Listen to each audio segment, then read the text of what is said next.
Back with another bright idea from Edison Ford Winter Estates. We're talking to Debbie Hughes this morning. Great to have you back. Great to be back, always. As always. I love it. I love having you here too. And we're finding out what is blooming this month. Right now we've got garden talks, which you guys do consistently. We do it. And everybody loves them, I know. Second Saturday of every month. And people have so many questions, and they should. I mean, think about where we live, you know, this tropical environment. We have people are new to the community. And that's the thing too. A lot of people, you know, we have so many people coming from North Dakota. And North Dakota, exactly. And our soil is so different here, you know, that if you're used to what I'd be used to in the Midwest. You're used to the black, loamy soil, and we have sand, which has good points too. It does. And it's so informative to hang out with you and kind of pick your brain. You have so much knowledge when it comes to horticulture. But you don't have any time to garden. I know that, Stephanie. But you know, for those who do.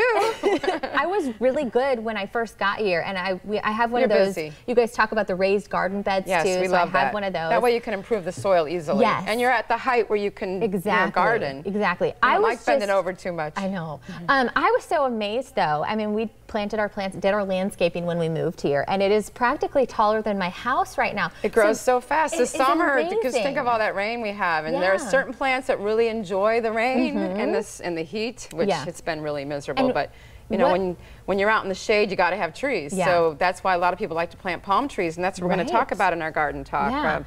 This is a little teeny palm that I started from seed. It's hard to believe, Stephanie, that this will be about 50 feet tall, and the fronds will get to be as wide as, it's called the Talley Pot palm.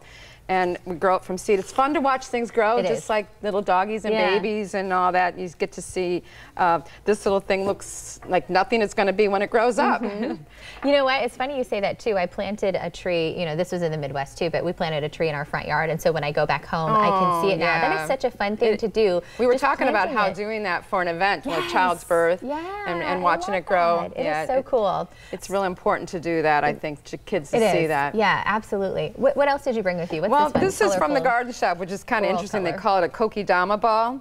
That's cool. This is a Vermillion. It's a very, I would call it a beautiful Vermillion that's not going to last forever, but it's so nice to have something like this just to have at your front door, and every day you can look at it and say, isn't that gorgeous? It is beautiful. And kokedama is real popular. It came from the technique from Japan. It's got moss wrapped around it to keep it wet. So is that something, I mean, can you do that potted? You can Does it thrive better in a pot or in the ground? Or this plant has really grown more for commercial purposes, to put in malls and indoor scapes. Really kind of it will grow pretty well in Florida, but once it blooms, this plant will die.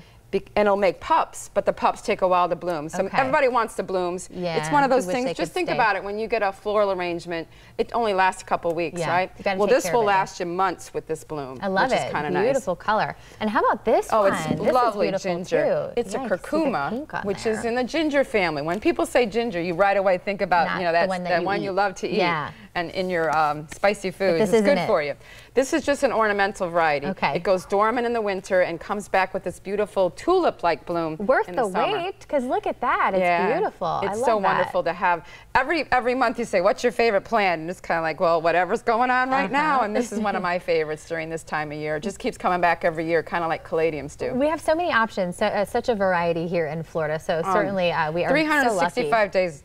What is this one here, by the way? That is a dwarf poinciana, which is a small tree, and anybody can grow that. You can grow it in a pot, you can grow it in a small area, because a lot of people have small yards, and that's a great tree for that. Of course, orchids are always wonderful to have. I love those. And the garden shop has all this in for sale, and has staff to help you learn about them too. We're always available to ask questions to us. Of course, that's about the palms. You know, coconuts are very useful plants. Don't plant it over your driveway, though. And you can, you know, use the coconut water from them. You can. I need to come to that class. I want to learn how to do that. Do coconuts. You were telling me though, the #1 question you get is about pruning. Pruning right? palms. Most people prune them way too much. They take all the green material off their fronds. That's how they get photosynthesis. So we're going to teach them. Gordon Bauer, who is a plant collector from Punta Gorda. He's going to come to our garden talk. He's going to be our guest speaker, and he's going to show all these different palms you can grow in a Southwest Florida landscape. Okay, did I get all that in? And that's the Puerto Rican hat palm. Isn't that cool? You look straight up. I love that. We have that on the property. We have a lot of palms. We have about 50 species. How many? 50 Wow. 50 different types. And if you haven't been to Edison Ford Winter Estates, you know, off of McGregor, speaking of palm trees, it's one of my favorite areas to drive. It just lines the road. We are the city there. of palms. Yeah, and it's so beautiful, and so are the grounds at the Edison Ford Winter Estates. It's a labor of love for sure. It really is. And then the garden shop, you have so many options there, and like you said, staff very good there prices, to help you out. a knowledgeable staff, and a wonderful place to see it all. Well, Garden Talk, our next one is going to be August 12th at 10 a.m. Make sure you guys take advantage of that. It's going to be a great time. See Debbie there or one of their other experts. Thank you so much. Great to see you.